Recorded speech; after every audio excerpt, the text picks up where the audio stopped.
स्वामी समर्थ. नमस्कार सगळ्यांना. प्रत्येक स्त्रीला वाटत असतं आपल्या संसारात सुखाचा आणि समाधानाने चालावा. आपल्या संसारामध्ये कुठले संकटही येऊ नये असं प्रत्येक स्त्रीला वाटत असतं. तर तुम्ही मनोभावे फक्त महाराजांची ह्या सेवा करून बघा.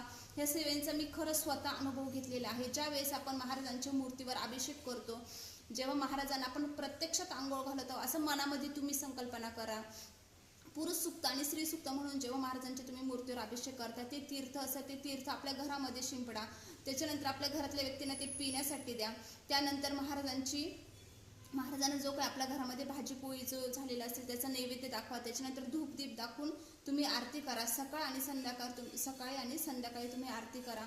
बघा, तुम्हाला ह्या सेवेने निश्चित तुमच्या आयुष्यामध्ये नाही बदल झाला ना, तर बघा तुम्ही ह्या सेवेचा तुम्ही निश्चित अनुभव घेऊन बघा. केलेली सेवा महाराजांच्या चरणी रुजू करते. व्हिडिओ आवडला असेल तर लाईक करा, शेअर करा, सबस्क्राईब करा.